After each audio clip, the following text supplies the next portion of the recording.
healthcare. We work in agricultural development. We work in education. Human rights program, and we also manage some watersheds and a couple of other things.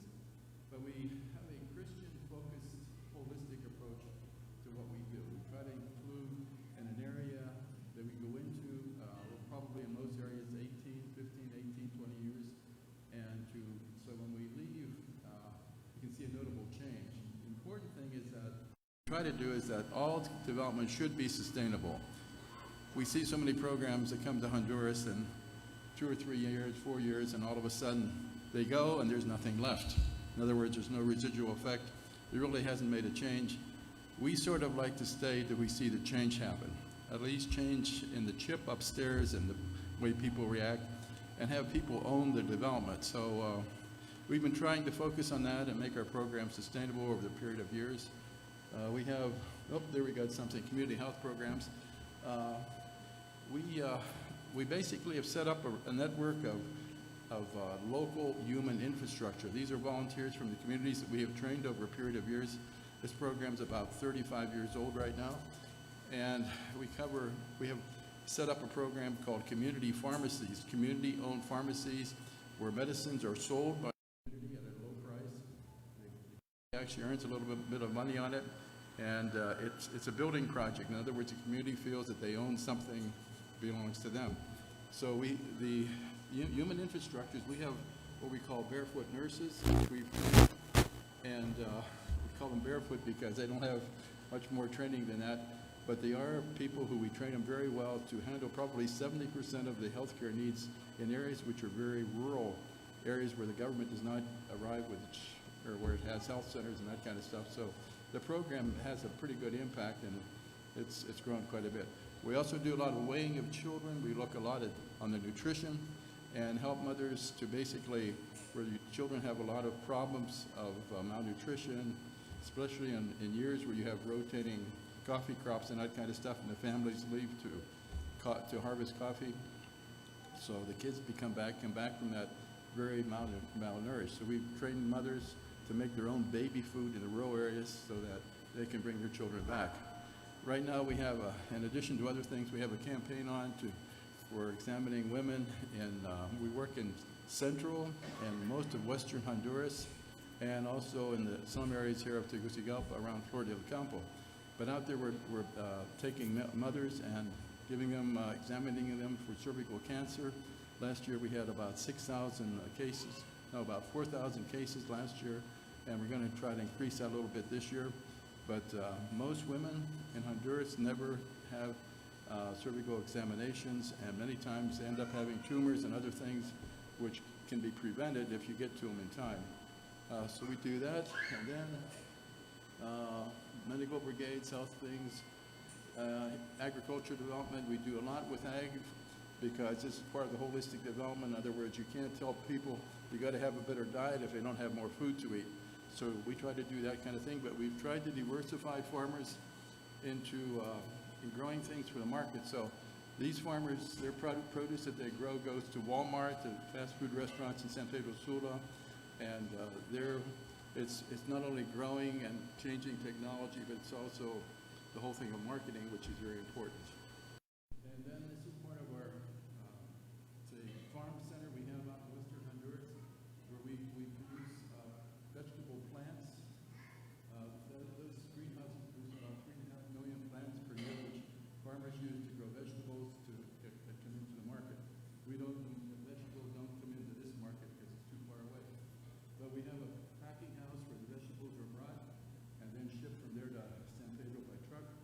And this other building we're building right now is going to be a processing center. We're going to be processing tomatoes and vegetables and things like that. They will be canned and shipped to the market. So there's some pictures of the different things that are there. One to the next one.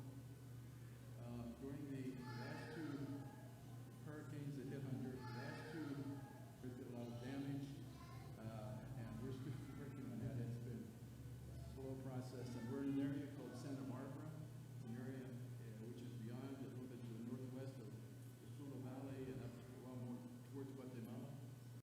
Probably by the end of the year, we'll build about 500 houses, and we're repairing about 800 more. So it's a matter of, this is an expensive program because you have to find money to build houses. And but the program is good. And we also do a lot of road construction work, repair work for the municipalities, and keep on going. Okay, water systems. After the hurricanes, first thing we did was to go out and work with repair of water systems, which was, to me, it was more important than the housing, actually, because these communities had no water to drink. So we did a lot of work, and some water lines are actually, this line we're putting in on the right is 25 kilometers long. So there's no more water left in some areas, so we had to go back into the mountains and bring the water out. So the communities get involved in this. They own the systems, they prepare the systems, and we provide the supplies and the technical assistance. They do all the backbreaking work, such as ditching and all that kind of stuff. And then the youth programs, we work here in Tegucigalpa with, we have a scholarship program in slum areas. So the kids that have really good opportunities, a good educational preparation, or at least they're intelligent and they're smart, we provide them scholarships to go on to higher education. So this program goes from initially from kindergarten and even before, after that, through primary, secondary school, and then on to the university. We have about 30 students in the university right now that we're providing scholarships for. And we also have another program that's we've started just recently, which is taking kids that have never finished high school or have any education, have been sitting around for years trying to figure out what to do themselves. We're trying to help them get back on track and bring their self-worth up, to get some dignity about what they do, and get back to school and get to classes. Get to work. We also provide microcredit to a lot of areas in urban areas and also rural areas for helping small businesses get started. This is really a great program because many people have ideas, they're entrepreneurs. Many times they like to do something, but there's no money. And no one will give them money because they don't have any capital, they don't have any credit, so they're sort of stuck. So we'll give them credit with very little collateral or anything like that, but they do pay it back. And we were quite concerned after COVID came through here and then the hurricanes that a lot of these programs may not come back, but they came back stronger than they were before, so it's actually pretty good. Okay, and I think there's one slide left. Yeah, some of you probably have been up to Pentagon Park at Lake Yohoa. It's a great area. If you ever get up there, it's a great place to go for a vacation and just R&R and everything else. This is a national park that we managed it now for 30 years. We took it over from the government because the government couldn't manage it. This is the watershed for the Cajon Dam, for part of the Cajon Dam, and also it's the major watershed for Lake Yohoa. So we took it on, and it was 250 square kilometers of parkland. We've expanded it now to 320. So the watershed is growing. We have it pretty well under control. No one's cutting the trees down anymore, thank goodness, but it took 30 years to get there, so it took a while. But anyway, if you ever get up there and see Pentagon, it's a wonderful place. It's a great place to go up and grab your Bible and go up and sit on the side of the mountain and just look out over the beautiful countryside. So that's it.